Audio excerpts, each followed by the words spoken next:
어머님들께서는 모두 자리에서 일어나 부처님을 향해 합장하여 주시기 바랍니다.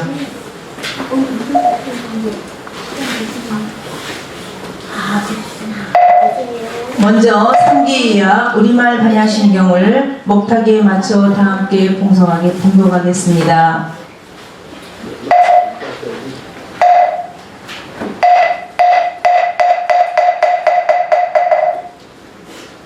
거룩한 부처님께 거룩한 가르침에 거룩한 스님들께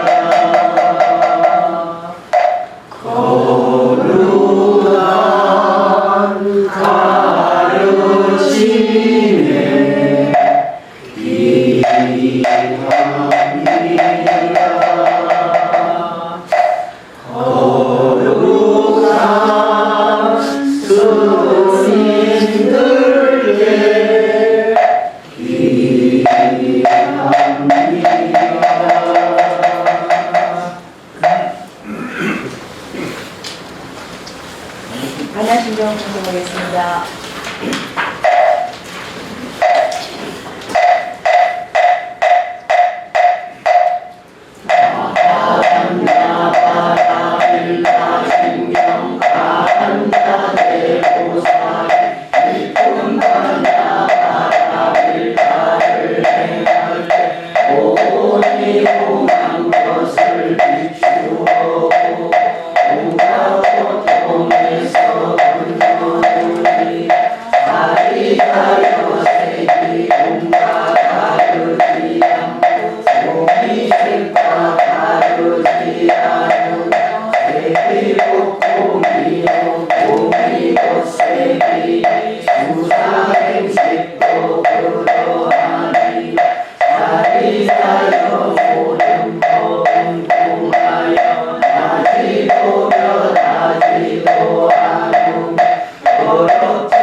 그러므로 공감은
이어서 찬불과 우리도 부처님 가치를 다 함께 합성하겠습니다.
자, 이제부터 연합협회 늘 재봉헌을 해주신 교수님께 며칠 있으면 스승의 날을 맞이합니다. 우리 회장님께서 정성스러운 선물을 준비했습니다.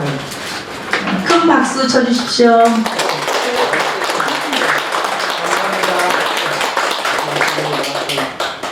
생각도 못했습니다. 재밌어요.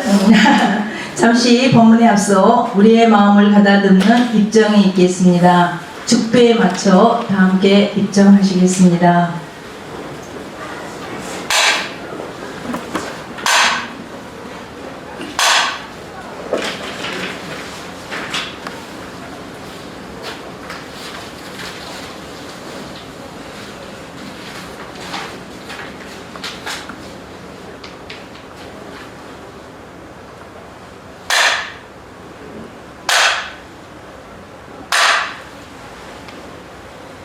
네, 반갑습니다.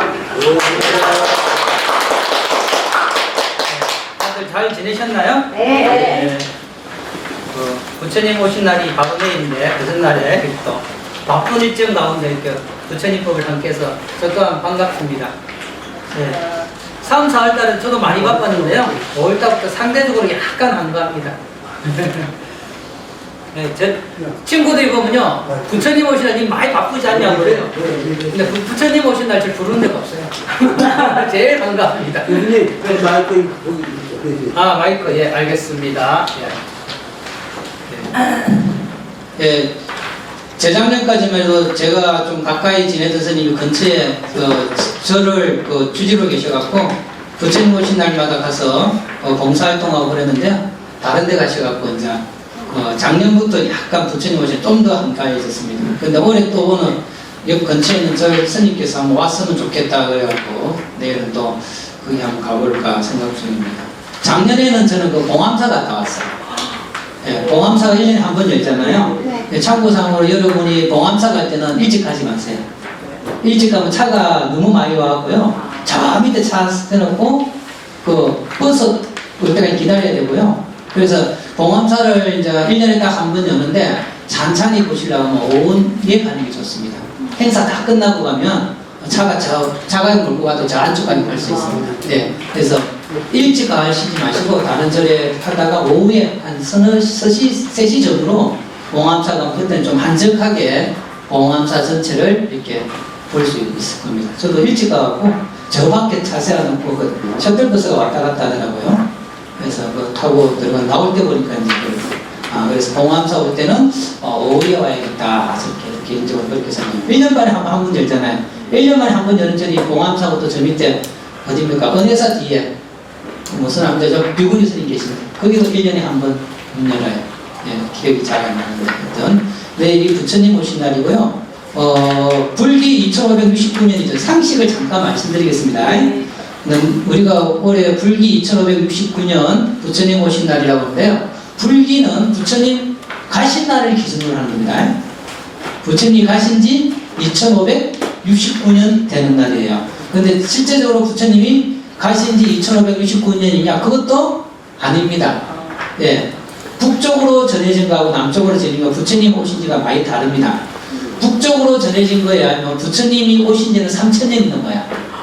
부처님이 북쪽으로 전해진 것은 부처님 오신 지 3000년이 넘고요. 남쪽으로 전해진 것을 기준으로 하거든요. 그래서 남쪽으로 전해진 거 하면은 부처님이 오신 지 한 2700년 정도 돼요.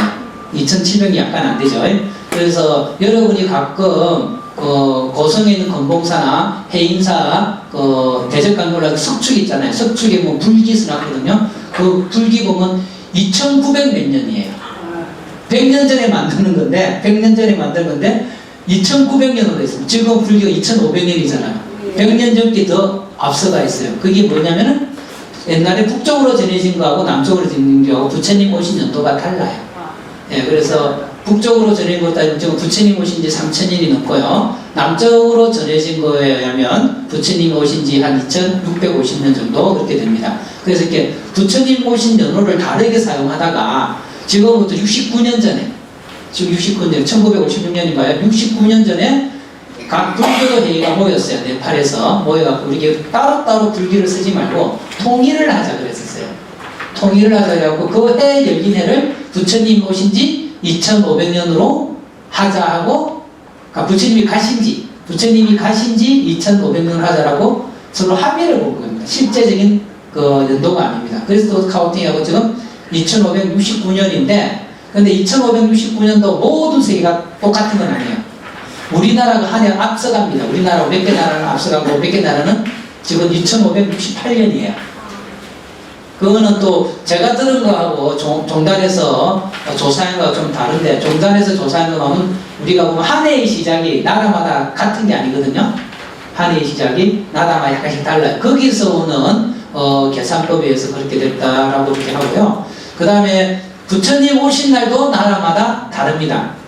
우리는 음력으로 4월 8일이고요. 일본은 양력으로 4월 8일이고요. 저 남방에 있는 나라들은 5월달 보름이 되는 날이에요. 5월달 보름달이 되는 날이 부처님 오신 날입니다. 그래서 음력으로 4월 15일 정도가 해당됩니다. 그러니까 나라마다 또 다르고요. 그래서 부처님 오신 분은 한 분인데 행사는 여러 번 합니다. 하시고요. 그래서 아까 보지만 지금 우리가 불기 쓰는 게 부처님 가신 날을 기준으로 하는데, 가끔 절에서 행사할 때 보면 외부에서 축하 메시지하러 오는 분들 있잖아요. 그 옆에 주위에 똑똑한 비서관을 둔 사람은 불기 2569년 부처님 오신 날입니다라고 인사를 하는데, 약간 좀 정보가 없는 비서관을 둔 분 같은 경우는 부처님이 오신 지 2569년입니다라고 하는 사람은 좀 부족한 비서관을 둔 거예요. 부처님 오신 지 2569년이 아니죠. 그죠? 부처님 가신 지죠. 그래서 부처님이 가신 지 2569년이라면 좀 그러니까 인사말을 할 때는 불기 2569년 부처님 오신 날입니다. 하고요. 그 다음에 공식 명칭으로, 부처님 오신 날 공식 명칭으로 정하는 것은 총 2017년이에요. 원래 공휴일이 지정된 거는요, 우리 부처님 오신데 공휴일이 지정된 거는 제가 알기로 1975년도에 공휴일로 지정됐어요. 그 전에 재판도 하고 그랬는데 재판에서 우리가 기각이 되고 뭐 그랬나 봐요. 힘들었는데 이제 그 불교권에서 계속 이야기하니까 이제 공식적으로 1975년에 부처님 오신 날을 공휴일로 지정한 겁니다. 그 전에는 공휴일이 아니었고요. 그래서 말씀만 공휴일이었어요. 그래서 종교의 그 편대기 민칙이 이런 계속 문제 제기를 했는데도 안 됐다가 1975년도에 정했는데 절에서는 부처님 오신 날이라고 그 쓰기보다는 뭐 여러 가지 언어로 쓰는데 통일을 했습니다. 부처님 오신 날이라고 쓰고요. 나라의 공식 명칭은 석가탄신일이었어요. 근데 불교에서 문제 제기를 했습니다. 석가탄신일, 석가는 한 종족의 이름이잖아요, 그죠? 그래서 그렇게 그가 뭐 쉽게 말하면 김씨 태어난 날 이런 뜻이에요. 네. 그러니까 그렇게 쓰지 말고 김씨는 아니고 물론 성씨는 아니지만 석가가 쉽게 말하면 그렇게 되는 거예요. 그래서 그렇게 쓰지 말고 부처님 오신 날로 바꿔달라고 계속 이야기한 거죠. 우리는 계속 부처님 오신 날로 쓰고 있었습니다. 불교권에서는. 근데 나라의 공식적인 명칭은 석가탄신일이었어요. 그래서 그것이 이제 통과된 게가 공식 명칭으로 부처님 오신 날이 된 게 2017년이에요. 2017년 10월 달에 부처님 오신 날이라고 제가 알기로는 공식적인 명칭이 되었고 그것이 적용된 해는 2018년도입니다. 예, 얼마 안 됩니다. 부처님 오신 날이라는 명칭. 그래서 부처님 오신 날이 공식적인 명칭이에요. 근데 가끔 보면 몰라서 그런지 의도적으로 그러는지 그러니까 방송국에 보면 계속 아나운서들은 공식적인 언어를 써야 되잖아요. 그래서 보면 석가탄신이라고 하는 사람들이 있습니다. 그럼 그럴 때 되면 계속 문제 제기를 해야 됩니다. 우리가 부처님 오신 날입니다. 공식 명칭이 부처님 오신 날입니다. 그렇게 좀 기본적인 건 알고 좀 신행생활을 하자는 의미에서 제가 했고요. 그래도 우리가 순서대로 이제 주련에 대해서 공부를 하고 있는데 햇빛 딱 오늘이 천불전 주련이라고 부처님 오신 날과 비슷하고 그래서 아니요 순서대로 하다 보니 원래는 저 어디 팔상전을 하려고 했거든요. 근데 팔상전에 있는 내용보다 순서대로 하니까 천불전 주련이 더 딱 맞는 거예요. 그래서 천불전 주련 2개 하고 마지막에는 제가 그 부처님에서 팔상도에 대해서 잠깐 언급을 했습니다. 그래서 일단 팔상도를 잠깐 보고 이렇게 앞부분을 설명하겠습니다. 그래도 여러분이 신행생활을 다하고 기본적으로 알고 있는데 혹시 또 잊어버릴 수도 있는 것 같아요. 저도 근래에 알았습니다. 이 팔상도가 그림 그리면 팔상도 있죠? 여기 우리나라에서 유래됐다는 말을 해요. 왜냐하면 팔성도라는 이름 자체가 조선시대에 유래됐다고 해요.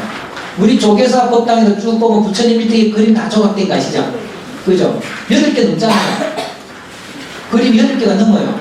그죠? 법당에. 그리고 다른 나라도 팔상도 개념이 여러 가지로 있고요. 경전에 보더라도 우리가 알고 있는 팔상도 개념의 이름이 목박화되어 있지 않고 출가 여러 가지 내용이 있습니다. 그래서 8개에 한정되지 않고 많기도 하고 8개가 되더라도 우리가 알고 있는 이 8 순서가 아니에요. 그래서 저도 이제 계속 배워놓은 단계인데 제가 직접 확인하지는 않았지만 어떤 분의 말씀을 딱 들어보니까 세조 때 세조가 석고상들을 지었어요.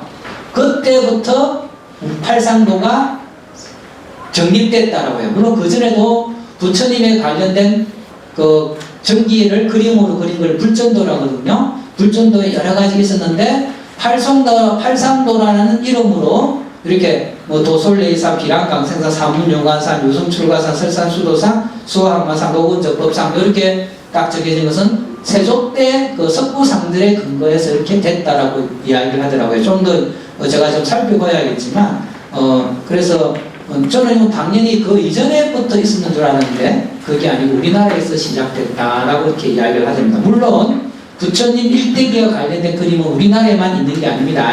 여러 나라에 다 조각이 되어 있고 그림이 되어 있고 그렇게 되어 있습니다. 그래서 보면 재밌는 게 보면 비랑강생산이에요. 비랑강생산 찾았습니까?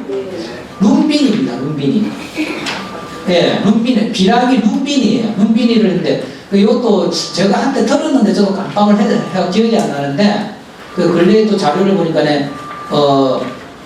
룸빈이 원, 한자가 룸빈이 원이었대요. 근데 5자로 만들 때 줄여갖고 비람으로 했대요. 그래서 순서를 바꿨는지는 모르겠어요. 제가 대학원 때 공부할 때는 순서 바꿨니 어떤 그 같은데 어제는요, 제가 기억에 대해서 명확한 자신감이 없어요. 저는 당연하다고 생각했는데 꿈을 꾼 것을 현실로 알고 있을 때가 있었어요. 친구들하고 이야기하다가 무슨 일이 있으니까 우리 학교에 저는 야외 풀장이 있는 걸 기억하거든요. 우리 학교에 야외 풀장이 딱 있는 걸 기억했는데 그리고 같은 대학교 동기들하고 산 타다가 제가 물었죠. 야, 우리 학교에 야외 풀장 있었잖아 그랬더만 애들이 다 놀라면서 무슨 풀장? 그러니까 제가 그 풀장에 있으면 제가 놀았을 거 아닙니까? 근데 여름 때 제가 그 학교에 있은 적이 없거든요. 고향 가 있었지. 그러고 보니까 맞네, 꿈이었던 것 같은데 꿈을 현실로 착각한 것 같아. 그래서 요새는 제 기억이 있어도 강하게 어필하지 않습니다. 가끔 그런 게 있어요. 또 재밌는 거는 제 친구가 제가 고등학교 3학년 때 시험 끝나고 나서 친구들 몇 명이 지리산을 탔거든요. 지리산 천왕봉을 올라가는데 어느 스님을 만났어요. 근데 세월이 지나갔고 한 30년 뒤에 그 친구를 만났는데 저는 좀 20년 동안 친구를 안 만나고 만났는데 그 중에 한 친구가 그 장면을 어떻게 기억하는가 하면요. 우리가 지리산을 눈 내리는 날 지리산 올라가는데 길을 잃어버렸는데 어느 스님이 호련히 나타나서 우리를 안전한 길에 안내해주고 사라졌다 그런 거예요. 제 기억하고 완전 다르거든요. 제 기억은 그냥 올라가다 만난 것 뿐이에요. 그 친구가 잘못 기억하고 있는 거거든요. 왜냐하면 그 스님이 대단한 게 우리는 등산하고 다 쉬는데도 올라가는데 힘들었는데 그 스님 거기서 넘어오는데 고물신인지 운동화인지 그거 하나만 짚고 투벅투벅 그게 감탄했다는 그 기억밖에 없거든요. 근데 그 친구는 더 확대해갖고 우리를 안내해주고 뭐 이렇게 하더라고요. 그래서 과거의 기억에는 명확하지 않다. 그래서 제가 이 말씀을 드리는 거면요, 우리 나이 드신 분이 과거 기억에 대해서 맹신이 있어요. 그 맹신을 하는 사람은 뭐라 그러죠? 꼰대라 그러는 거예요. 자기 기억도 너무 확실하지 마세요. 그래서 그 이후로 제가 친구 법 관련 친구가 공소시효가 있는 이유도 그 이유 중에 하나네요. 공소시효가 있는 이유 중에 하나가 우리의 기억이 왜곡될 수 있게 세월이 지나면 기억이 왜곡될 수 있고 증거에 대한 해석도 왜곡될 수가 있대. 그래서 공소시효를 준다 그 말을 했거든요. 하여튼 그런 이야기도 있고 등등등. 저도 기억이 요새는 확신을 안 합니다. 그런 일이 있다라고 이렇게 하는데 하여튼 대학원 때 비람이라는 왜 눈빈이를 비람이라 썼나 그 이유를 알았던 것 같은데 요새는 가물가물하고 하여튼 비람이 눈빈입니다. 눈빈이 하여튼 팔상도도 여기 우리나라 문화에서 정착됐다라고 생각을 하시고 일단 생각하고 있으세요. 좀 더 제가 연구를 해봐야겠지만 그래서 저도 계속 배우는 단계입니다. 그래서 사람은 열려 있어야 돼요. 배우는 단계에서 열려 있고 안다라고 또 덮어두지 말고 또 보시고 그렇게 하셔야 됩니다. 그래서 팔상도는 뭔가면은 부처님의 일대기를 8장면으로 나타내는 그림을 팔상도 또는 팔상승도 도자를 그림 도자 쓰기도 하고요. 우리 그 길도자를 쓰기도 해요. 8가지를 통해서 도를 완성한다는 것은 팔상승도고요. 8가지 성스러운 그림이라고 그림 도자를 쓰기도 하고요. 한자는 다양하게 씁니다. 근데 우리 기본적으로 팔상도라고 그러고요. 그래서 팔상도를 보신 법당을 팔상전이라고 합니다. 복개 부처님 일대기를 잠깐 보면서 내일 부처님 오신 날이니까 우리가 한번 부처님의 일대기를 통해서 좀 생각해 볼 게 있어서 언급하는 겁니다. 도솔내일상, 도솔천에서 내려옵니다. 이 땅에 오시는 부처님은 도솔천을 거쳐서 내려와요. 석가모니 부처님이 도솔천에 계실 때 이름이 호명보살이었습니다. 호명보살로 계시다가 이제 부처님으로 내려오시는데요. 여기서 중요한 단어 하나를 기억해놓으세요. 일생보처보살.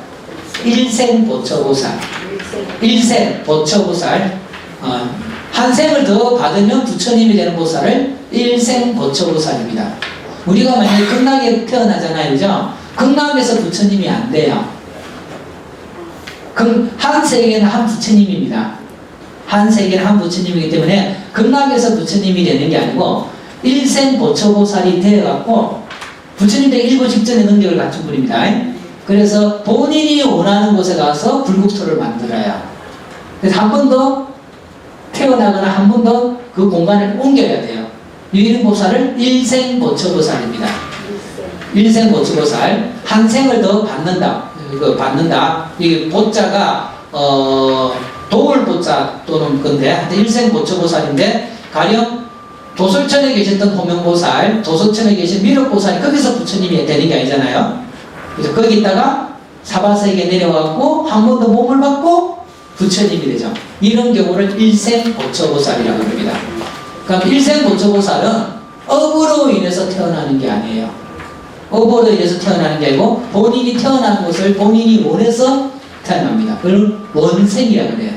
그래서 우리가 태어나는 데는 업생과 원생이 있습니다. 업생과 원생이 있습니다. 그래서 호명보살이 거기 딱 있다가 보는 겁니다. 아, 이제 내려올 때가 됐으니까 어디에 태어나면 좋겠냐라고 이제 살펴보는데 그 주위에 있는 사람 중에 한 분이 남쪽에 살아서 온 사람이 있어요. 그 사람한테 물어봅니다. 그 지역 듣는가 물어보는데 그 나라 상황을 다 물어보는데 여러 강대국은 사람들이 험악하고 그래서 호명보살이 태어나기는 좀 아닌 것 같다고 하는데 딱 보니까 카필라국에 정반왕과 마야 부인이 있는 카필라국이 딱 사람도 원하고 적당하게 본인이 태어나기 적당한 거예요. 그래서 거기에 태어나면 되겠대요. 본인이 원해서 태어난 겁니다. 내려온 겁니다. 그래서 내려왔는데 그러면 이 땅에 오시는 미륵보살이든 석가모니 부처님이 왜 도솔천에서 이 땅으로 오느냐? 도솔천이 모든 하늘의 중간이래요. 제일 밑에 사천왕천, 도리천, 야마천, 도솔천, 낙변하천, 다하자리천 위에를 총치갖고 범천이라 그래요. 총 7개잖아요. 그죠? 물론 범천을 쫙 나누면 여러 개지만 일단 기본적으로 제일 밑에 사천왕천, 도리천, 야마천, 도솔천, 낙변하천, 다하자리천, 범천 7개예요. 도솔천이 딱 가운데야. 그래서 이 이야기는 제가 한 게 아니고 옛날 부처님 제자들뿐만 이후 스님들은 부처님의 말씀뿐만 아니라 부처님이 우리들한테 보여준 모습 하나하나가 다 가르침이 있다고 봤어요. 그 전제는 뭐냐? 믿음이 전제가 되어 있는 거죠. 믿음이 전제가 되어 있어서 잠깐만요.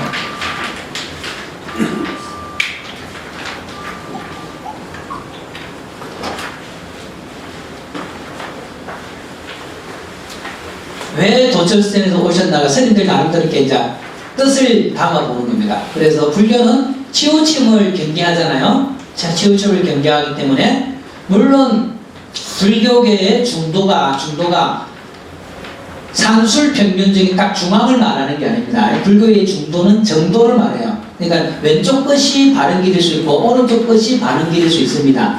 그거는 그 상황에 따라서 정도는 달라질 수 있습니다. 근데 이제 상징적으로 양쪽에 치우치지 않은 어느 양극단에 치우치지 않은 중도를 나타낸다는 의미에서 7개 중에 중간 도솔천에 태어났다라고 해석을 합니다. 그래서 여러분이 공부를 하다 보면 우리는 그냥 넘어가는 것들이 옛날 스님들은 다 의미를 생각했습니다.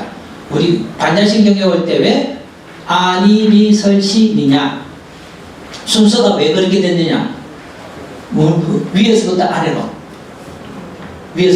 만약에 색성량 미촉법으로 왜 색성량 미촉법이냐? 멀리 있는 것부터 가까이 있는 거. 멀리 있는 거 보잖아요. 눈은 저 멀리 보잖아요. 그 다음 소리는 그보다 더, 그 다음 멀리고. 그 다음에 코는 요 정도 돼야 되고, 그죠? 저 뒤에 누가 빵 굽기도 냄새 안 나잖아요. 요 정도 돼야 냄새잖아요. 혀는 바로 붙어야 냄새 말씀드리잖아요. 그러니까 먼 거부터 가까운 거. 그래서 나름대로 의미를 부여해요. 그래서 부처님이 도솔천에서 온 이유도 양극단을 벗어난 중도를 상징적으로 나타냈다. 이렇게 이야기합니다. 그래서 호명보살이 이제 딱 보고 정반왕과 마야부인 사이에 들어가죠. 그래서 마야부인이 임신을 하게 됩니다. 임신을 하게 되는데 그 당시 이제 임신을 했으니까 태몽을 해볼 거 아닙니까? 그랬더만 그 당시에 역술가들이 이 태어나면 얘는 전륜성왕이 될 것입니다. 전륜성왕, 왕다왕, 훌륭한 이상적인 왕을 전륜성왕이라고 하거든요. 근데 부처님이 태어난 나라는요, 자그마한 약소국이에요. 다시 한번 참고로 말씀드리면, 우리는 정반왕, 시달다 태자라 하지만 은밀한 의미에서 왕도 아니고 태자도 아니에요. 부처님 나라는요, 자그마한 부족들이 연합해서 한 공화정이에요. 귀족 중에 뽑아갖고 네가 우리 다스려. 그러니까 수상의 개념이에요. 그 시달다 태자는 수상의 아들입니다. 그런데 그게 중국 문화에는 그런 게 없잖아요. 그죠? 왕이 이제 수상된 개념이 없다는 게 중국적으로 보고 우리나라도 그러니까 이제 왕이라 그러고 태자라 그러는 거지. 카필라국은 공화정이라 그래요. 공화정이라는 것은 여러 귀족들 중에 대표를 뽑아갖고 왕으로 지도자로 만드는 나라거든요. 하여튼 자그마한 나라인데 그 주위에 16국의 강대국이 있습니다. 그러면 정반왕 입장에서 보면 당신의 아들이 전륜성왕이 된다 그러면 얼마나 기쁘겠습니까? 그죠? 그죠? 그러는데 이제 결국은 눈빈이 임신을 하고 이제 산달이 됐을 때는 그쪽 문화도 뭔가면은 친정에 가서 애를 놓는 겁니다. 근데 친정으로 가는 길에 갑자기 눈빈이 동산에 이르를 때 산길을 느끼 갖고 나무를 잡고 서서 애를 놓는데 옆구리로 놓습니다. 이렇게. 그게 상징적인 의미가 있다 있잖아요. 그죠? 옆구리로 놓습니다. 그러니까 이것을 실제 그러느냐 아니면 뭐 어떤 뜻이냐, 그러니까 상징적인 의미로 뭐라고 그런가 하면은 오늘날의 학자들은 이야기하는 거는 옆구리로 놨다는 거는 그 당시에 시달다 태자의 계급을 말하는 거다. 신분 계급, 그 사설 계급 아시죠? 그 머리가 바라본 계급이에요. 버람한 계급, 몸통이 크샤트리아 귀족 계급, 손발이 팔 다리가 바이샤 평민 계급, 발끝과 손끝은 수드라 의회 계급, 천민 계급. 그래서 시달다 태자 정반하면 크샤트리아 계급이에요. 네, 크샤트리아 계급이가 몸통에서 나왔다.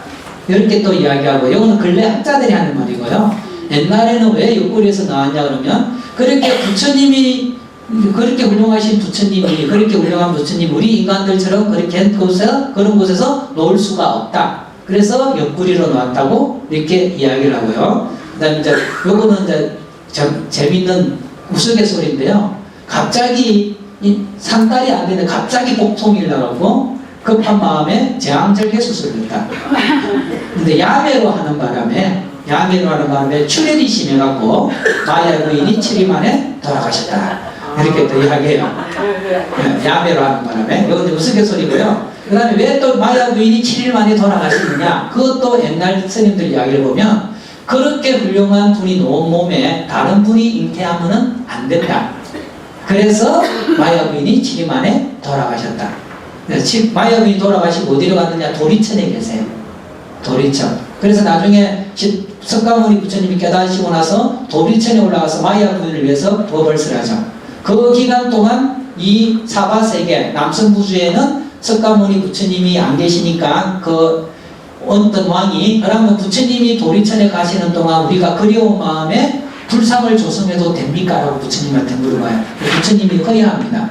그래서 그때 불상을 조성하기 시작했다. 불상 연구하면 그런 내용들이 옵니다. 그래서 마야 부인이 그리고 마야 부인이 나무를 잡고 근심 없이 아무런 고통 없이 근심 없이 시달다 태자를 낳았대요. 그 나무를 근심 없는 나무 무수라 그래요. 그래서 인도 말로는 아쇼카 나무, 아쇼카 근심 없다는 거죠. 그래서 그 시달다 태자가 나왔을 때 그 온갖 꽃비가 내리고 특히 9마리 용이 나타나서 뜨거운 물과 찬물을 뿌려줘요. 그래서 우리 부처님 오신 날 애기 부처님한테 간욕을 하는 거죠. 간욕하는 거고, 그 다음에 태어나자마자 사방으로 이글 끓는 거고, 그리고 걷는 걸음마다 밑에서 연꽃이 노르고, 하늘 위 하늘 아래 내가 제일 존귀하다. 청상천하 묘화도옥정. 이 세상은 고통이 있어서 내가 마땅히 편안하게 하리라. 그렇게 외쳤다고 그러거든요. 그것도 상징적으로 보셔야 됩니다. 뭐 믿음이 충만한 사람들은 그걸 그대로 오직 그대로 받아들이는 사람도 있습니다. 그죠? 네, 그거는 저는 기본적으로 우리 경전에 있는 내용을 사실적인 측면에서 접근하기보다는 그 내용이 어떠한 가르침을 주는가로 접근하는 게 더 영향가가 있다고 봅니다. 부정하지는 않아요. 제가 제 인식이 워낙 소갈딱지만 하기 때문에 모든 것을 제가 잴 수는 없습니다. 그래서 부정하지는 않습니다. 사실 여부에 대해서는. 그래서 그러면 하늘 위 하늘 아래 내가 제일 존귀하다는 시달다 태자 그 혼자만 존귀하다는 의미로 저는 해석하지 않습니다. 시달다 태자를 중심으로 모든 중생에게는 뭐가 있습니까? 부처님 성품이 있죠. 그런 의미로서 내가 제일 존귀하다. 이때 나는 시달다 태자뿐만 아니라 모든 중생들이라고 저는 생각을 합니다. 그리고 7걸음을 걸었다는 것은 육도윤회잖아요. 그죠? 육도윤회에서 이제 벗어났다. 그렇게 이야기를 합니다. 그래서 태어나시고 나서 이제 어느 선인이 또 관상을 보죠. 관상을 봤더만은 출가를 하면 부처님이 될 것이요 남아있으면 전륜성왕이 될 것이다. 그럼 정반왕 입장에서는 뭐가 좋아요? 전륜성왕이 좋죠. 그러니까 사색의 안장기라고 굉장히 시달대자를 행복한 공간에서 키웁니다. 그죠? 행복한 공간에서 키우는데 결국은 네 군데 문을 나가보죠. 그래서 사문유관산입니다. 네 군데 문을 나가는데 외우지 말라 그랬죠? 동남 서부 그렇게 외우세요. 그러니까 어떤 문에 나가서 누구를 만났다 그걸 외우지 말라는 거고요. 습관적으로 불교 공부할 때는 동서남북이라 하지 마시고 동남서부 하세요. 동남서부가 뭐 시계 방향이죠. 탑돌이도 시계 방향으로 생각하시면 됩니다. 이걸 어떻게 생각하시면 되는가 하면은 경전에 보면 부처님한테 예를 볼 때 오른쪽으로 세 바퀴 돈다는 말이 나와요. 우요상잡이거든요. 오른쪽으로 세 바퀴 돌고 시계 방향이냐 반시계 방향이냐 고민할 수 있는데 인도 문화 자체는 왼쪽은 부정적인 측면이 강해요. 오른쪽은 긍정적인 측면. 그래서 왼손으로 인도에 가서 왼손으로 애 머리 만지면 큰일 납니다.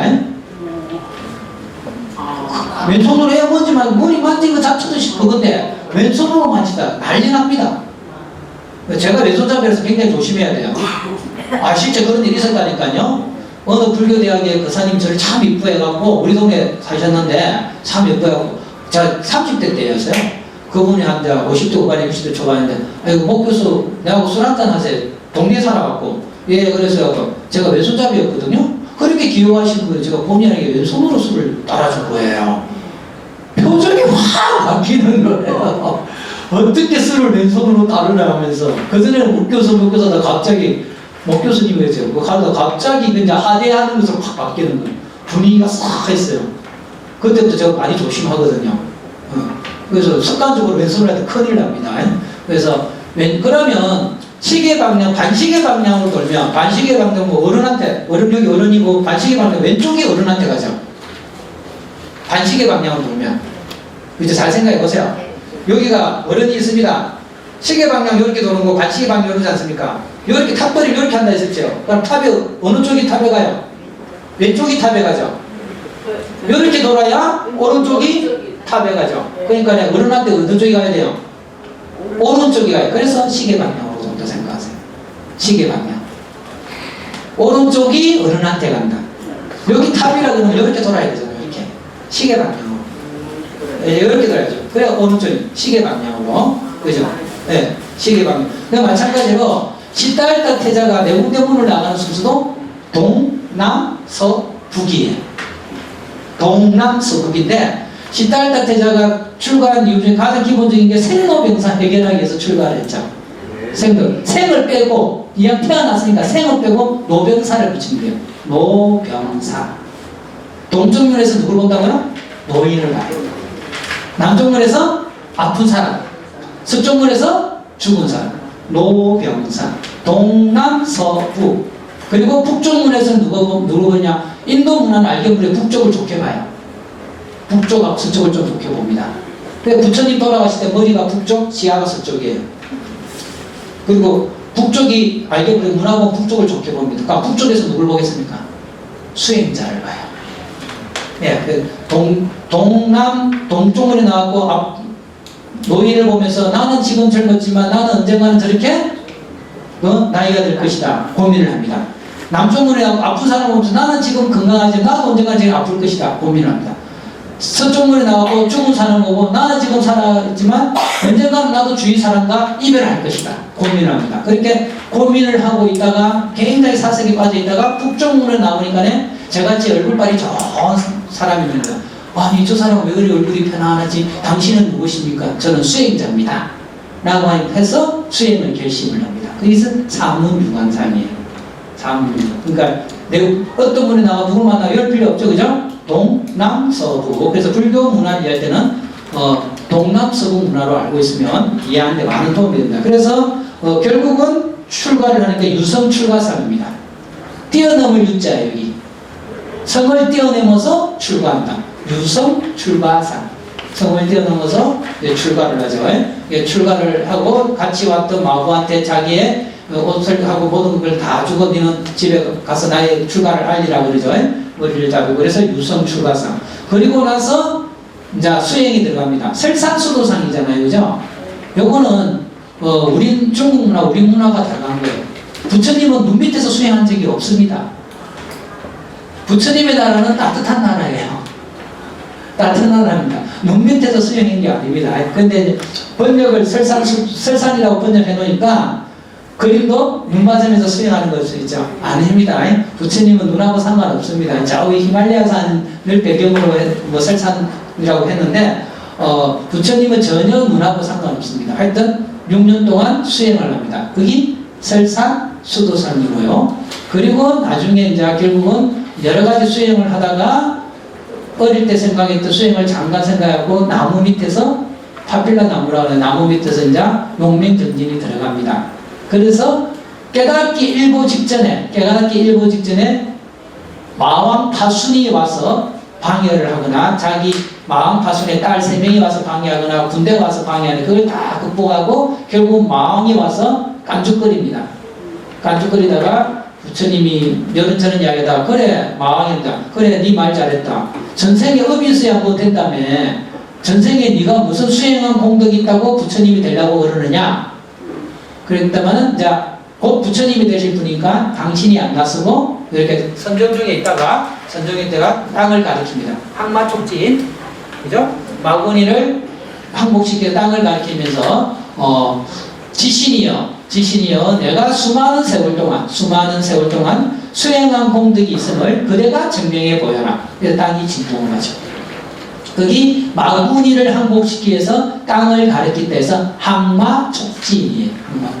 우리 그렇게 부처님이 탄사함 솜 이렇게 되어 있죠. 이 모습이 항마촉진입니다. 항마촉진. 거기 수화 항마상이에요. 수화 나무 밑에서 마구니를 항복시킨다. 이 장면이 깨달음을 이루는 장면과 연결이 됩니다. 수화 항마상. 그래서 깨달음을 얻고 나서 77일 동안 당신의 깨달은 경험을 점검을 합니다. 점검을 하고 당신이 깨달은 내용이 워낙 힘들어서 그냥 가시라 그래요. 그랬더만은 제석천과 본천이 와서 건청을 하죠. 세상에는 다양한 사람이 있으니까 지금 부처님이 가시면 그 가르침을 못 받는 사람들이 있을 수 있습니다. 당신 말씀을 못 듣는 사람도 있고 들을 수 있는 사람도 있으니까 법을 설하십시오라고 부처님이 처음 법을 설한 데가 녹야원이에요. 녹야원에서 법을 설하게 녹언전법상입니다. 녹언전법상이 굉장히 중요합니다. 어찌 보면 우리의 입장에서 볼 때, 우리 중생의 입장에서 볼 때 제일 중요한 게 녹언전법상이에요. 왜? 수화 나무 밑에서 마구니를 하고 싶고 깨달음을 묻고 그냥 가셨으면 우리하고 인연이 없죠. 근데 녹야원에서 법을 펼침으로써 이제 우리와 관계가 돼요. 그래서 녹언전법상을 뭐라고 이야기하면 개인적인 깨달음에서 사회적이고 역사적인 깨달음으로 바뀌었다. 이렇게 이야기해요. 녹언전법상. 녹야원에서의 법을. 그 다음에 또 우리 신도들한테 중요한 녹언전법상이 뭔가 하면 녹언전법상을 통해서 삼보가 형성된 거죠. 부처님이 깨달으시고 녹야원 가는 길이 300km 속도가 돼요. 그럼 가는 길에 부처님도 먹으면서 가야 되잖아요. 그럼 부처님 모습 보고 보시하는 사람도 있고 그러다 보면 부처님께 기이하는 사람도 있지 않습니까? 그분들은 신도로 안 봅니다. 왜 신도로 안 보는가 하면 우리가 불교 신도가 되려면 최소한 3기계를 받아야 돼요. 근데 깨달음에서 녹용 갈 때는 부처님 가르침은 있지만 뭐가 없어요? 성가가 없어요. 성가. 그래서 부처님 제자로 인정을 안 합니다. 우리 그룹에서. 그래서 녹야원에서 5비구에게 법을 설함으로써 5비구가 출가를 하죠. 그러니까 불, 법, 승, 삼보가 형성이 됩니다. 그리고 나서 야사라는 부모가 부처님 제자가 돼요. 그래서 야사의 부모가 최초의 신도가 되는 거예요. 그래서 녹은 정법상이 우리 입장에서 보면 굉장히 중요한 겁니다. 그래서 녹은 정법상이 다시 한번 개인적인 깨달음, 부처님 개인적인 깨달음에서 사회적이고 역사적인 깨달음으로 전환점이 된 거고, 그리고 우리 신행생활과 관계에서 중요한 건 녹야원에서 법을 설함으로써 삼보가 형성됐다. 그걸 기억해 놓으시기 바랍니다. 그리고 나서 45년 동안 법을 펼치시고, 45년 동안 법을 펼치시고, 사라라는 나무가 쌍으로 있어요. 사라라는 나무가 쌍으로 있다고 쌍님입니다. 쌍님. 거기서 열반하셨죠. 여기서 중요한 게, 열반은 죽음을 말하는 게 아닙니다. 죽음을 말하는 게 아니고, 열반은 모든 번뇌가 사라진 것을 열반이라고 그래요. 우리 불교 공부하면서 자꾸 열반을 죽음으로 여기니까 죽음으로만 알고 있는데, 열반의 가장 기본적인 것은 모든 번뇌가 사라져서 고요하다는 겁니다. 그래서 정멸이라고 해요. 정멸. 모든 번뇌가 사라져서 고요한 것. 그래서 부처님이 나무 밑에서, 보리수 밑에서 깨닫는 순간이 열반이에요. 그러니까 부처님은 열반의 상태에서, 고요한 상태에서 45년 동안 우리들한테 법을 펼친 겁니다. 번뇌가 없는 상태에서 법을 쳤는데, 그러면 왜 돌아가실 때를 열반이라고 하면, 부처님도 45년 동안 우리한테 많은 말씀을 하셨죠. 이 말마저 사라졌다고, 말마저 사라졌다고 완전한 열반. 그래서 반열반이라고 합니다. 반열반은 반쪽짜리라는 말이 아니고 완전한 열반이라는 거예요. 그래서 다시 한번, 열반은 죽음을 말하는 게 아니고 모든 번뇌가 사라진 상태입니다. 부처님은 보리수 밑에서 깨닫는 순간 열반의 상태에서 우리들한테 법을 설하신 겁니다. 그래서 이렇게 이제 부처님의 일대기에 중요한 것을 이렇게 8그림으로 나타낸 것을 팔상도라고 하는데, 여러분이 자꾸 이제 그리고 가끔 여러분 있잖아요. 우리 대웅전 주위 문장마다 그림이 그려져 있어요. 그거 참 의미 있는 그림입니다. 하나하나 보면서, 그림 하나하나 보면서 공부하는 것도 좋지 않을까 생각이 들고요. 그리고 금방 말씀드렸던 이 팔상도는요, 석가모니 부처님에게만 해당되는 게 아닙니다. 모든 부처님이 이와 유사한 단계를 거쳐요. 유사한 단계를 거치고요. 그 다음에 중요한 게, 석가모니 부처님이 아까 보리수 밑에서 깨달으신 거, 우리가 계속 공부를 했는데요. 보리수 밑에서 깨달은 순간은 법신입니다. 네. 청정 법신. 진리의 입장에서 보면 법신이에요. 그렇지만 우리들의 입장에서 보면 화신입니다. 법신과 화신 개념은 자꾸 기억해 놓으셔야 됩니다. 법신은 청정법신 비로자나불. 법신은 뭔가 하면 부처님의 깨달음의 세계, 진리 자체를 부처님으로 한 것을 법신이라고 그래요. 우리를 위해서 이렇게 나타나신 모습은 화신입니다. 진짜배기는 뭐냐? 법신이 진짜배기예요. 화신은 우리를 위해서 나타나신 하나의 방편입니다. 여기 중요한, 불교에서 굉장히 중요한 가르침이 그겁니다. 그와 관련돼서 이제 천불전을 보겠습니다. 너무 다 아시는 거라 뻔하죠? 다 까먹었죠? 교수들이 제일 좋아하는 학생은 잊어버린 학생을 제일 좋아합니다. 잊어버리고. 그러면 교수들은 그저 웃긴데. 했던 것도 해도 되잖아. 교수하고 개그맨이 제일 불우한 직업이 뭔가 알아요? 가수예요. 가수는 노래 하나로 평생 먹고 살잖아. 근데 교수하고 개그맨은 똑같은 것도 하면 싫어해요. 해가 또 했다고 그러잖아요. 그죠? 특히 개그맨은 또 그렇잖아요. 개그 프로그램을 보면 처음 보면 신기하다고 두세 번 보면 뭐예요? 식상하다잖아요. 그래서 제일 불쌍한 사람이 개그맨이라니까. 그죠? 천불전 출연. 천계해가 삼천대천세계를 비추듯이, 삼천대천세계는 잘 아시죠? 다시 한번 말씀드리면, 인도 사람들은 수미사를 중심으로 이 세계가 구성이 되어 있습니다. 수미사를 중심으로 해와 달이 떠요. 그럼 지금으로 보면 태양계 하나가 한 세계예요. 수미사를 중심으로 한 세계가 지금 보면 태양계 하나가 한 세계입니다. 그 수미사를 중심으로 한 세계가 천개 있는 것을 소천세계, 소천세계가 천개 있는 것을 중천세계, 중천세계가 천개 있는 것을 대천세계라는데 천이 세 번 있을 때하고 삼천대천세계예요. 예, 다시 말하면 이 지구 태양계가 10의 구성이 있는 거예요. 10억 개, 10의 구성, 10억 개 있는 것이 삼천대천세계입니다. 세존 자도량 청정대감면 비여천일출 조효대천계. 세존께서 도량에 앉아 계시니 부처님의 청정한 대강명은 천개의 해가 떠서 삼천대천세계를 밝게 비추는 것 같다. 이때 세존은 석가모니 부처님이 아닙니다. 그 밑에 넣어줘. 하엄경에 있는 개송이에요. 하엄경에 있는 개송인데요. 최초급의 첫 부처님 일제공덕산 수미승우 부처님이 도량의 큰 연꽃 속에 출연하셨다. 온갖 도량마다 나아가는데 끝없는 묘한 빛깔이 청정하였다. 끝없는 하실 부처님이 몸에서 나오더니 각지각색 빛깔이 세계에 가득하였다. 이때 부처님의 강명으로 가르치면은 대의강태자가 부처님을 개성으로 찬탄했다. 그 찬탄은 개성이 요겁니다. 그럼 이때 세조는 뭔가 하면 그죠? 일체공덕산 수미승우 부처님이에요. 석가모니, 물론 석가모니 부처님이었는데 여기 이 부처님이 깨달으시고 강명이 펴져요. 그 강명마다 수많은 부처님, 하신 부처님이 나옵니다. 이렇게 생각하시면 됩니다. 손오공이 머리카락을 털을 뽑아갖고 푹 물러갖고 여러 손오공이 나오죠. 여러 손오공 보면 손오공이 자기 머리카락 뽑아갖고 푹 불면 손오공이 도잖아요. 몰라요? 아, 손오공 모르나? 아니, 털 뽑아갖고 푹 불면 분신의 손오공, 분신이 온다고, 분신이. 여러 분신이, 모르는 분신이. 제가 이제 도수를 딱 뿌리고 제가 똑같은 목경찰이 여러 명 나와. 그걸 생각하시면 됩니다. 일제공덕산 부처님이 계시는데 강명이 비쳐. 그 강명 속에 부처님이 쫙 나오는 거예요. 그 부처님이 각각 중생을 만나러 가. 이제 그림이 그려져요?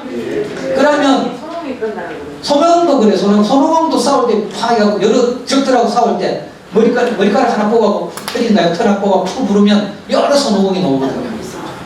왜 우리는 모르죠? 모르죠? 뚜껑인가? 내가 본 손오공하고 여러분이 본 손오공하고 다른가? 하여튼 그 분신이 나타나잖아요.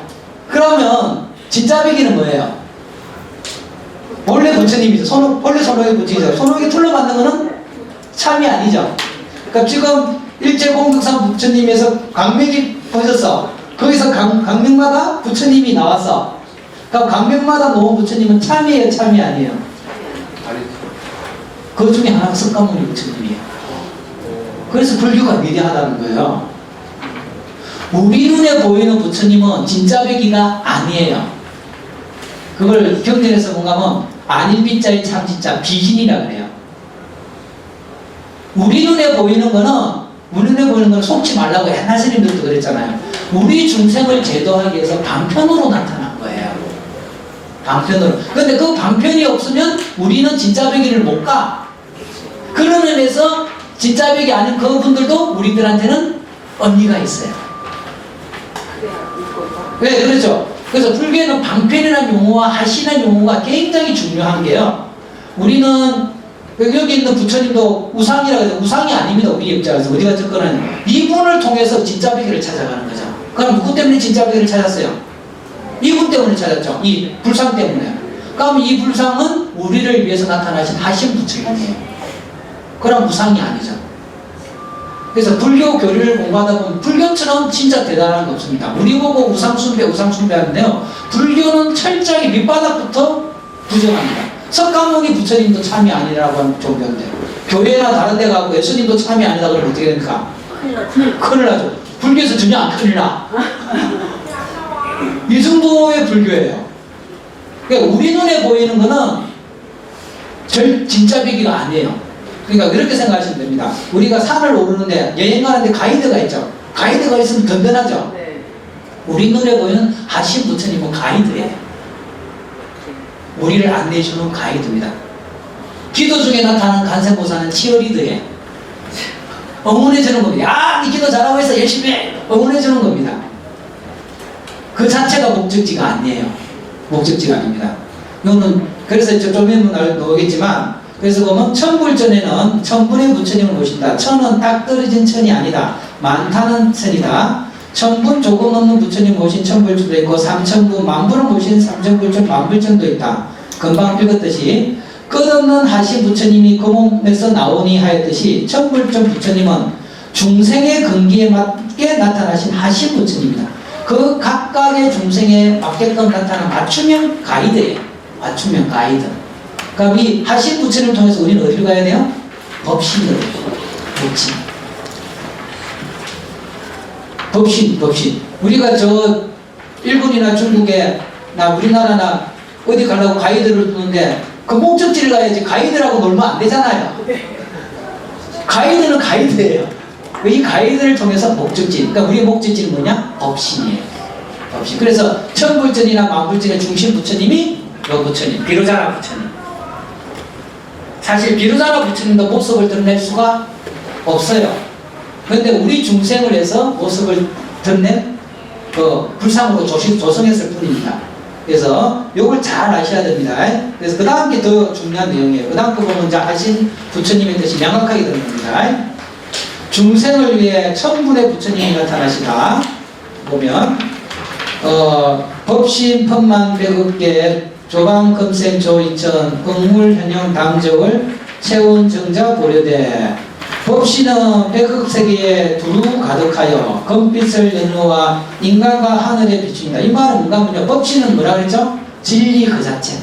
부처님의 깨달음 세계 그 자체를 법신이라고 해요. 우리는 늘 진리는 두루하다 그러잖아요. 이 자체가 삼라만상이 진리 그 자체예요. 그러니까 법신은 두루한 겁니다. 두루한데 중생에 응원하여 하얀 모습은 연못에 비친다는 것 같고, 우리 눈에 보이는 부처님은 물속에 비친 달과 같다는 거예요. 원만한 법신은 보련대에 정정하고 계시다. 원만한 부처님은 미동다고 그 자리에 계시죠. 그 다음 읽어보면 보겠습니다. 법신은 진리 그 자체의 부처님으로 온 세계에 두루하며, 온 세계에 두루하면 이 세상 자체가 진리라고 합니다. 근데 진리인 줄 모르기 때문에 우리는 중생노름을 알고 있죠. 그죠? 모든 세계에 지혜 강명을 비추신다. 그런데 지혜 강명을 알아차리지 못한 중생을 위해 천백억 하신으로 나타나신다. 이 자체가 진리의 세계고 우리가 부처님 성품을 가지고 있는데 그걸 모르니까 하도 답답해하고 직접 하신을 통해서 나타난 가해 선생을 보낸 거야. 혼자 알 수 있는 세인데 워낙 우리가 탐진지 삼독에 빠지고 낄낄 하니까 답답해갖고 부처님이 가해 선생님을 붙여준 거야. 네, 가해 선생님 혼자 잤음에도 충분히 아는데 얼마나 답답했으면 딱 그 사람마다 가해 선생님을 딱 붙이는, 걔에 맞는 가해 선생님을 딱 붙여주는 거예요. 그 가해 선생님이 하신 부처님입니다. 만약에 하늘의 달이 법신불이라고 그러면 하늘의 달이 온 세상을 비추고 있죠. 온 세상을 비추고 있죠. 법신불이라고 그러면 연못마다 비치는 달은 하신불이다. 그러니까 연못에 비친 달은 진짜예요, 진짜가 아니에요? 진짜가 아니죠. 근데 연못에 있는 달을 통해서 달이 있는 걸 알잖아요. 그렇죠? 그렇게 생각하시면 됩니다. 연못마다 달이 각각 나타나지만 하늘에는 하나의 달이 자리를 지킨다. 마찬가지로 수많은 하신불이 중생에게 나타나시지만 법신은 진리의 자리에 그대로 계신다. 여러분이 법신 하시는 이 용어 개념만 이해하시면요, 불교를 많이 이해하신 겁니다. 우리 삼가만상은 진리 그 자체인데 우리는 그걸 몰라. 왜? 자기 업에서 이 세상을 코팅해서 보고 자기의 눈 색깔로 보고 있는 거예요. 그걸 단디 보라고 여러 부처님이 그 사람에 맞게끔 나타나는 겁니다. 그 사람에 맞게끔. 그러니까 우리 눈에 보이는 부처님은 하신불이고 진리 그 자체는 법신이에요. 그래서 아까 석가모니 부처님이 열반하실 때는 죽었다는 의미가 아니고 법신의 자리로 가셨다는 말입니다. 법신의 자리로 가셨다는 말입니다. 그래서 다음에 또 개송에 있는 건데, 하원경에 있는 개송인데 요 개송이 참 중요합니다.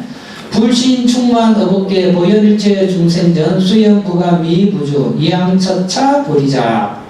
부처의 몸은 온 세계에 가득하시어 모든 중생 앞에 두루 나타나신다. 인연 따라 나아가서 두루하지 않음이 없지만 여기 보리자에 항상 앉아 계신다.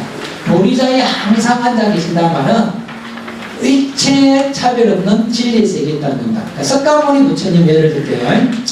석가모니 부처님이 보리숲에 떴을 때다 순간 열반이 되셨다 그랬죠. 그죠? 그 제가 그때 아까 말씀드린 석가모니 부처님이 보리숲에 앉아 계시면 열반이 됐다는 것은 법신의 자리에 있다는 겁니다. 법신의 자리에 참 고요하게 있으면서 중생에 맞춰서 그때그때 말씀을 놔둬. 말씀이라는 것은 분별이에요. 우리 불교 보면 분별하지 마, 분별하지 마 하잖아요. 제가 여러분들한테 이야기하는 것도 분별이고 부처님이 이야기하는 것도 분별이에요. 말로 나타내는 건 분별입니다. 근데 말을 하지 않고서는 접근할 수 없죠. 그러니까 부처님의 방편으로서 말을 하는 겁니다. 말을 하니까 그거는 진짜 비기가 아니죠. 그냥 하신의 모습입니다. 하신의 모습으로 45년 동안 하신의 모습으로 법을 펼치다가 나중에 말씀을 내려놓고 법신의 자리로 돌아가셨죠. 그걸 완전한 열반이라고 합니다. 그래서 석가모니 부처님 본래 자리는 우리들한테 분별로서 들어가고 그 인연 따라 쓰라지만 그 순간마다 당신의 마음은 일체 미동이 없어. 우리 중생을 통해서 희노애락을 보이시지만 일체 미동이 없어. 부처님도 그 인생에 몇 번 슬퍼했다잖아요. 그 목건연과 사립을 일찍 열반했을 때하고 당신 나라가 힘들었을 때하고 슬퍼했다고 하잖아요. 그죠? 그렇지만 우리 중생에서 그런 감정의 모습은 보였지만 그 삶의 모습은 보였지만 당신은 법신의 자리에서 한 발자국도 물러난 적이 없습니다. 다시 한번 법신, 보신, 하신을 계속해서 적응을 따르겠을 말씀드리면 법신은 진리의 대가체입니다. 보신은 수행자 입장에서 부처님 될 때를 보신, 중생을 위해서 나타낼 때를 하신. 그래서 여러분이 청정법신 비로자나불, 원만보신 노사나불, 천매극하신 석가모니불 있죠. 그래서 법신은 진리 그 자체, 보신은 수행자에서 수행의 각오로 수행의 결과로 받았다. 받을 보자. 부처님 몸을 받았다 해서 보신. 화신은 중생을 제도하기 위해서 나타나신 분이에요. 그러면 시달다 태자가 보리숲에 뜻을 깨달았다. 깨달았다는 측면에서는 법신이에요. 법신. 시달다 태자의 입장에서 보면 보신이고요. 우리들 입장에서는 화신입니다. 그래서 우리 눈에 보이는 불보살님은 다 화신이에요. 그러니까 중생의 수만큼 화신이 있겠죠. 같은 간센보살이라도 같은 모습의 간센보살이 나타났잖아요. 내가 보는 간센보살과 여기 계신 간센보살님이 조금 다 달라요. 그러니까 결국은 같은 분이 나타나도 자기 색깔로 봅니다. 그러면 공중에 달이 하나 있는 것이 강마다 비치면 각각 강에 비치죠. 마찬가지로 법신이 달이 각 중생마다 비친 화신으로 나타납니다. 그래서 우리 눈에 보이는 부처님은 화신이에요. 중생수만큼 그 화신이 있는 거죠. 그래서 천개의 달이 비친다는 거죠. 천이라는 말은 딱 떨어진 천을 말하는 게 아니고 많다는 의미입니다. 그래서 천불전, 삼천불전, 만불전. 그래서 천불전, 만불전, 삼천불전에 있는 그 천분, 만분, 삼천분은 화신입니다. 화신. 그리고 가끔 어떤 그 경전에 보면 아미타 부처님을 보신으로 보는 경우가 있거든요. 아닙니다. 우리들 입장에서는 화신이에요. 물론 법장 비구의 입장에서 보면 보신이죠. 법장 비구가 법장 보살이 수행해갖고 아미타 부처님이 되거든요. 그런 측면에서 보면 아미타 부처님은 보신이에요. 다시 한번 보신은 수행자의 입장에서 보면 보신이지만 우리 눈에는 다 화신입니다. 우리를 제도하기 위해서 나타나신 겁니다.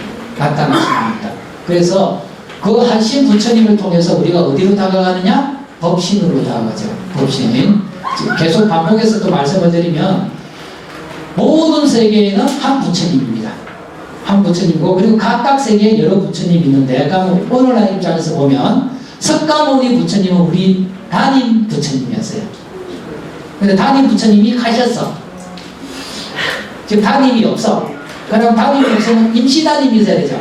임시담임이 누구냐? 지장보살이에요. 지장보살님이 미러 부처님이 오시기 전까지 우리를 다 챙겨준다고 했어요. 지장보살님이 임시담임이야. 미래 오실 미륵 부처님이 다음 단어입니다. 그러면 아미타 부처님이나 그 뭡니까? 약사 부처님이 약사 부처님이 아미타 부처님이나 약사 부처님이나 등등 부처님은 뭐냐? 강옥별 부처님이에요. 강옥별 부처님. 우리도 뭐 담임 선생님이 있고 수학 선생님이 있고 국어 선생님 별도로 있잖아요. 그렇게 생각하시면 됩니다. 다른 세계이지만 우리가 필요한 것에 대해서 응해주는 부처님이죠. 강옥별 부처님에서는. 그래서 여러분도 학창시절에 담임보다는 수학 선생님 더 좋아할 수 있고 영어 선생님 더 좋아할 수 있지 않습니까? 우리가 이 사바세계에 살면서 지장보살이 우리 부담임이지만 약사 부처님을 더 좋아할 수 있고 아미타 부처님을 더 좋아할 수 있습니다. 그렇게 생각하시면 이해가 쉬워요. 수많은 부처님이지만 그거는 강옥별 부처님. 우리 담임 부처님은 석가모니 부처님이었는데 가버렸어. 딴 데 가버렸어. 그래서 임시담임이 지장보살. 그래서 일단 우리 눈에 보이는 모든 부처님은 그 감옥을 통해서 그 가르침을 통해서 우리를 하여금 어디로 최종적으로 가게 한다? 부처님이랑 호시에 함께시키려고 하는 거예요. 그 옛날에 그 스님이 그랬잖아요. 가급으로 가는데 스님 만나고 스님이 아이고 젊은이는 어디 가는가? 예, 가급으로 갑니다. 했더만 아이고 부처님 뽑는 가급 시험도 있는데 그거 어디입니까? 하면서 출가했어요. 그 유명한 스님입니다. 제가 이름을 기억 못하는. 그래서 봉원사 가보면 대죽방 이름이 선불장이에요. 오벌선자 부처님 불자. 그 큰 대중방 있거든요. 선불장입니다. 부처님을 뽑는 방이에요.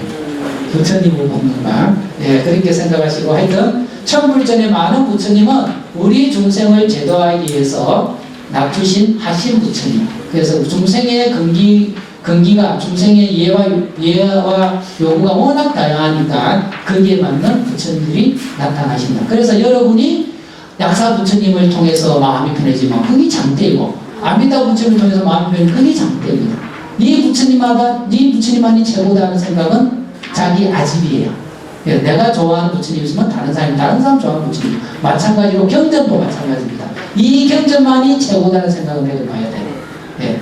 자기에 맞는. 만약에 그 경전이 최고라고 그러면 부처님이 그 경전만 되겠지. 왜 위로 없이 84,000 경전이라고 그랬습니까? 그 부처님은 최고라고 그러면 한 부처님만 있으면 되지. 왜 수많은 부처님이 있겠습니까? 중생이 다 알록이 딸록이기 때문에. 알록이 딸록.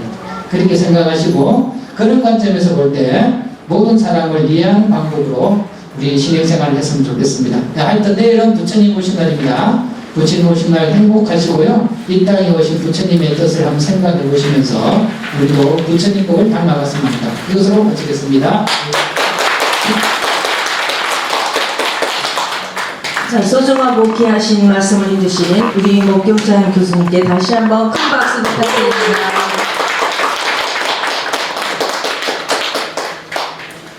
네, 다음은 발언문 낭독이 있겠습니다. 모두 자리에서 일어나 주시기 바랍니다. 오늘 발언문 낭독은 강청심 김대선 보살님께서 해주시겠습니다.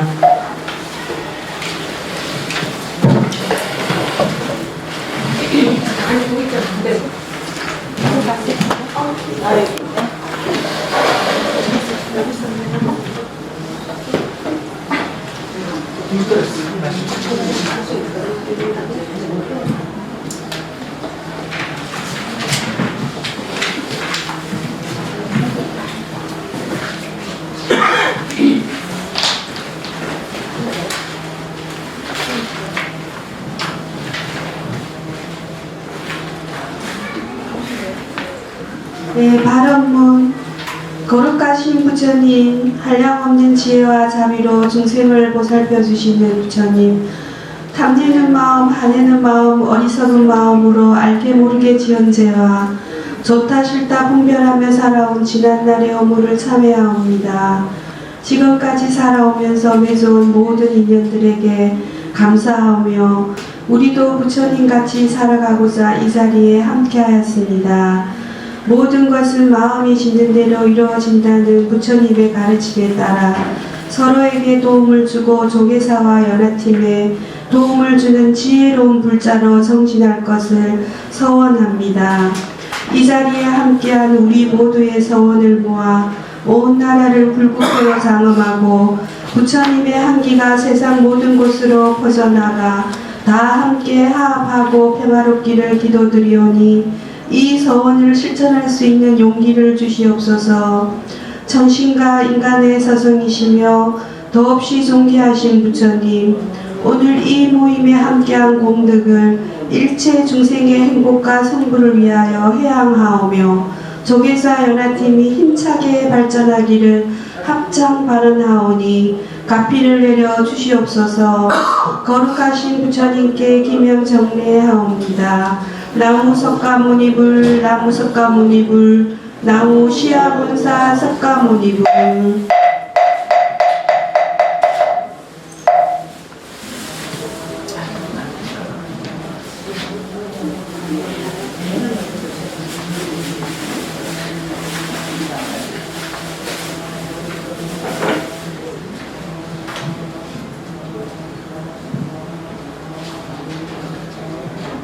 앉아주시기 바랍니다. 다음은 정목 회장님의 공지사항과 인사 말씀이 있겠습니다.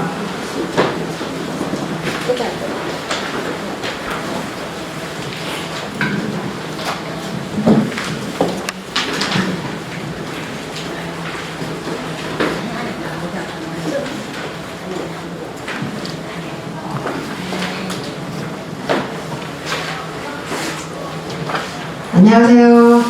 정목 김영자입니다.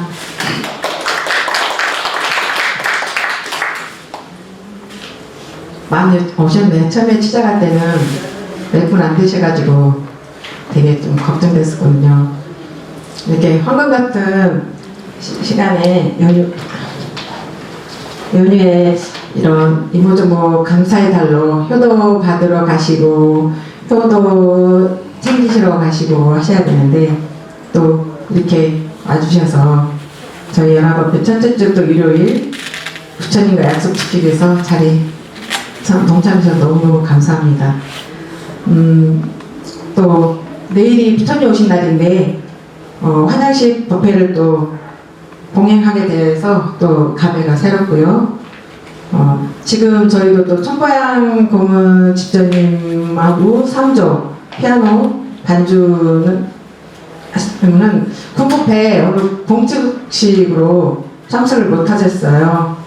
그래서 더 지금 자리가 좀 빈자리 공간이 많고 또 다른 분들도 지방에 가정의 달 행사로 많이 못 오신다고 연락을 많이 하셨어요. 그럼에도 이렇게 또 와주신 분들께는 더 감사드립니다. 그리고 이제 목결창 교수님께서도 또 오늘 부처님 오신 날 대비해서 또 천불점 주련을 해주시니까 더더욱 감사드리고 오늘 너무 좋지 않으셨나요? 저는 강의가 너무 새롭게 대학 공부 때 전혀 그냥 제목만 들었던 거를 새롭게 쏙쏙 들어와서 너무 좋았어요. 네, 그래서 더 감사드리고요. 또 우리 그 다자회 때 4일 동안 그 모든 준비를 우리 총무님께서 장만해고 준비했던 총무님께도 너무너무 수고했고 감사하고 임원진 분들 또 다 나와주셔서 해주시고 또 우리 법무님들 다 친구분들 다 또 모셔와서 같이 수고해주시고 그런 모든 분들께 너무 감사드립니다. 그 수고해주신 분들께 큰 박수 좀 부탁드릴게요. 네, 감사합니다. 그 정사는 이제 저희가 입금을 사중에 그날 입금을 사중에 입금을 해요.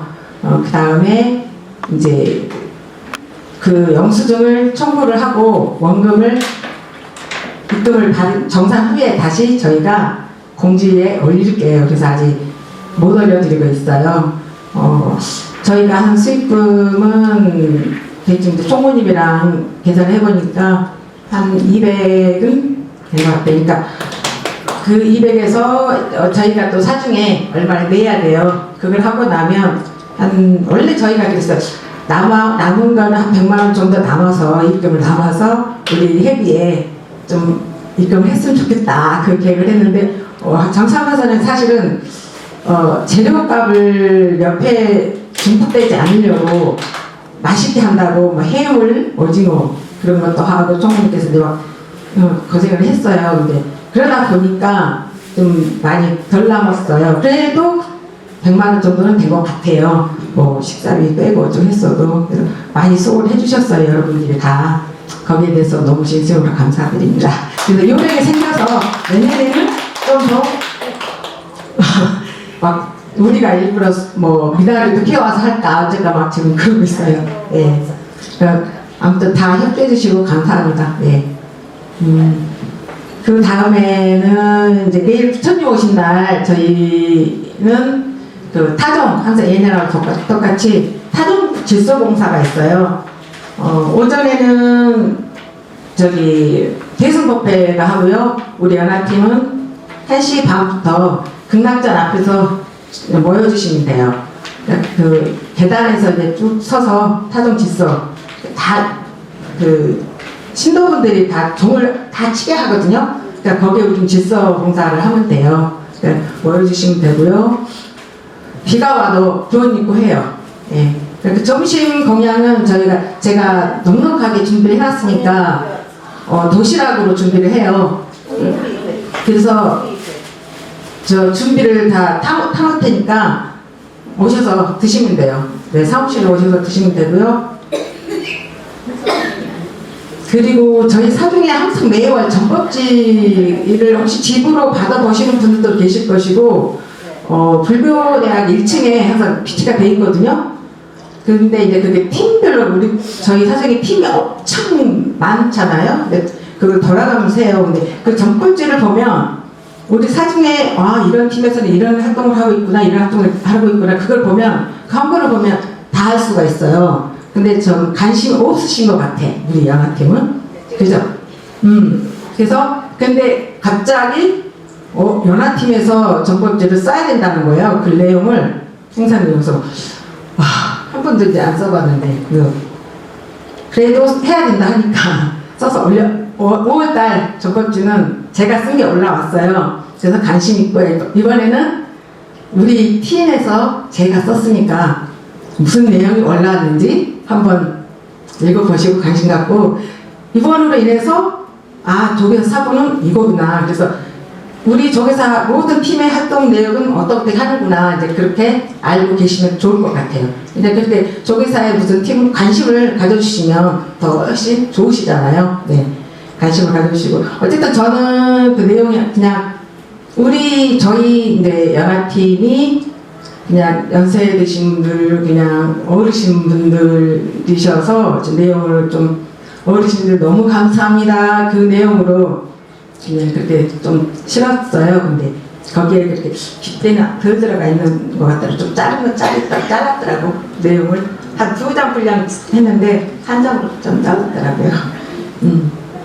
그리고 이제 관심 가져주시고 읽어보시면 될 거고요.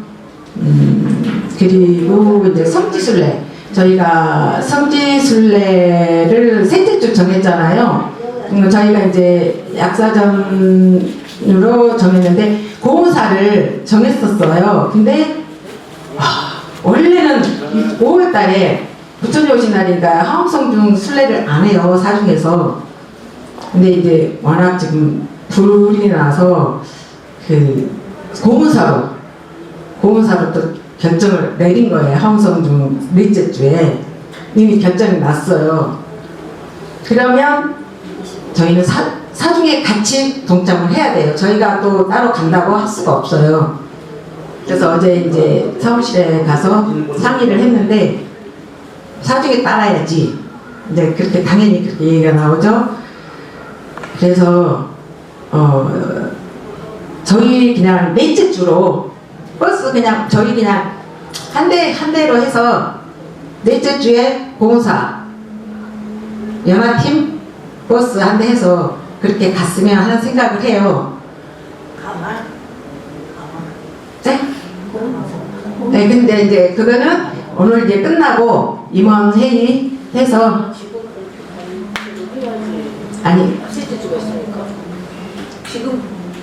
결정을 지금 해버리면 안 돼요. 어수선해서. 그래서 셋째 주에 다른 사찰을 가야 되냐 아니면 넷째 주에 그냥 보험사를 가냐 하는데 그거 문제인데 넷째 주에 그냥 보험사로 가는 방향으로 저는 할 거예요. 저희는. 아무튼 그 임원진들 따르실 거죠? 네. 왜냐면 안 따라.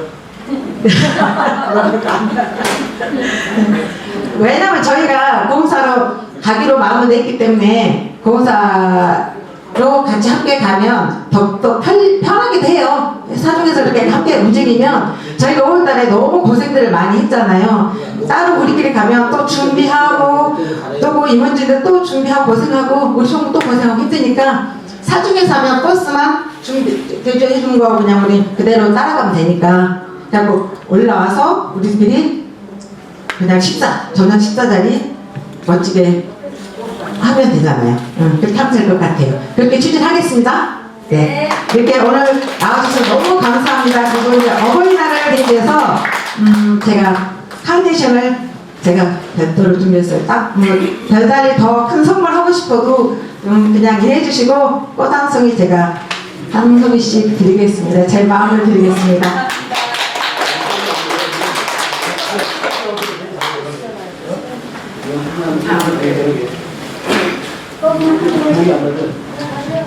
자, 다음은 5월달 생신이신 분들 앞으로 나와주세요. 생일 파티 하겠습니다. 며칠 전에 정모 회장님 생일이셨어요. 그리고 오늘 몸이 편찮으셔서 못 나오는데 최정월 보살님이 오늘이 생신이에요. 근데 오늘 참석을 못 하셨어요. 네.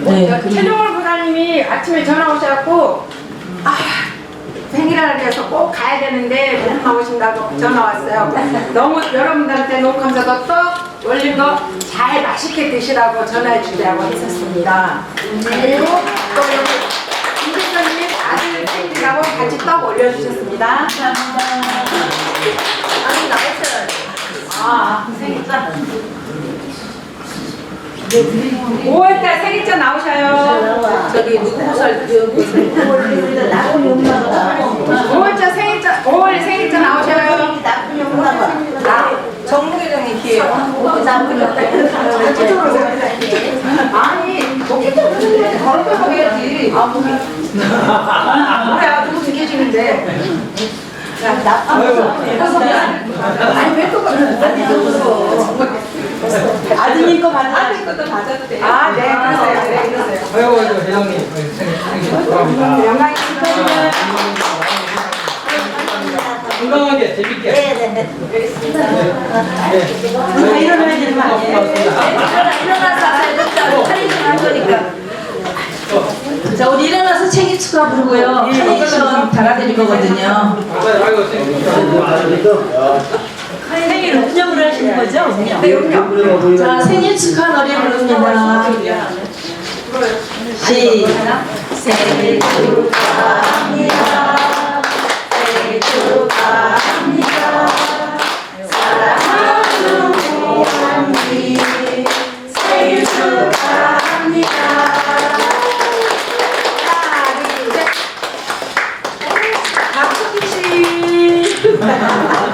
자, 그대로 사진채로 우리 회장님께서 저기 카네이션을 나눠드실 거예요. 자, 어버이 은혜 감사드리고 항상 건강하시기 바랍니다. 감사합니다.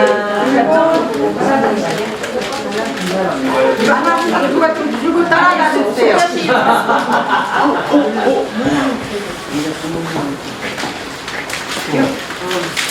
이거 같이 해. 교수님. 저는 우리 아닌데. 아니, 내가 있어, 우리. 어버이시고 스님이십니다. 감사합니다.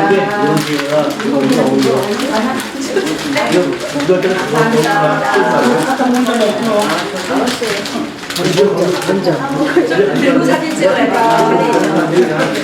내가 건강하지 않아.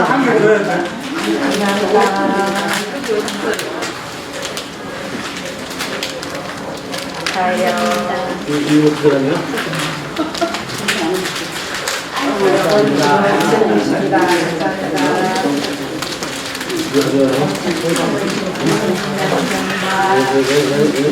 여기다 꼭 봐. 여기 이렇게 하루 종일 되는 거야?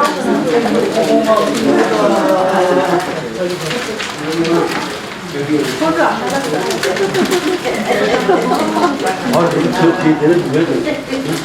그 뒤에는 누구야?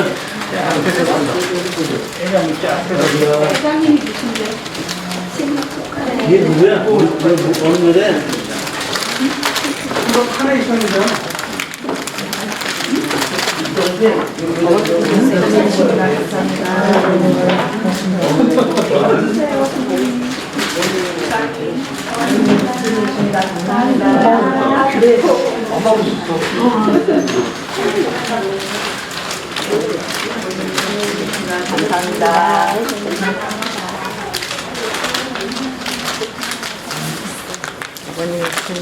감사합니다. 늘 감사합니다.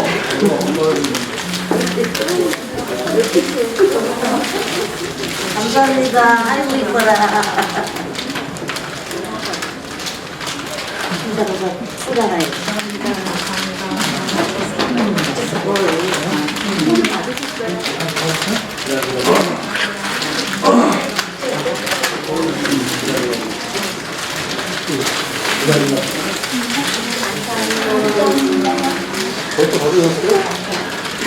아니 그래?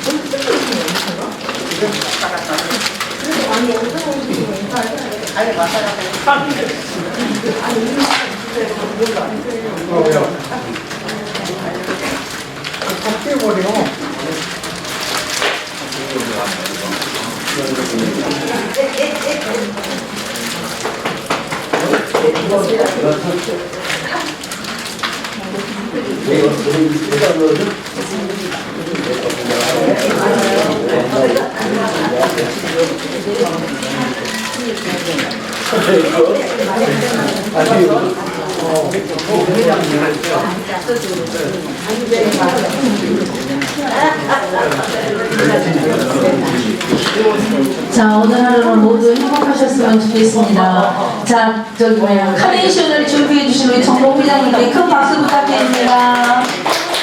감사합니다. 앞으로 잘 부탁드릴게요. 부족하지만 잘 부탁드릴게요. 이어서 사원소원을 다 함께 합성하시겠습니다.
네, 다 같이 마주보고 산행을 하시겠습니다.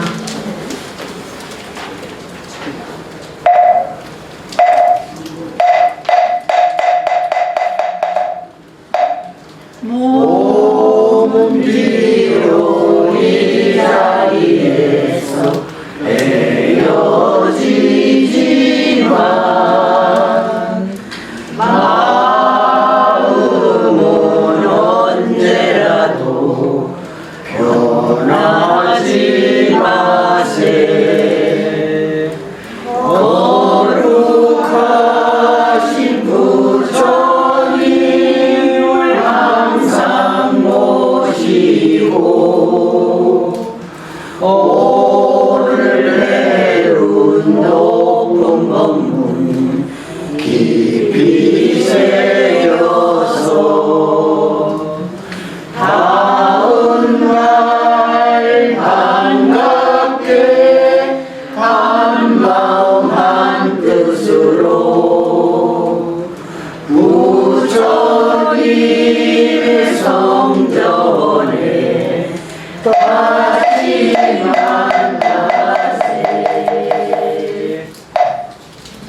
마지막으로 불기 2569년 5월 첫째 주 조계사 연합팀 법회를 모두 마치겠습니다.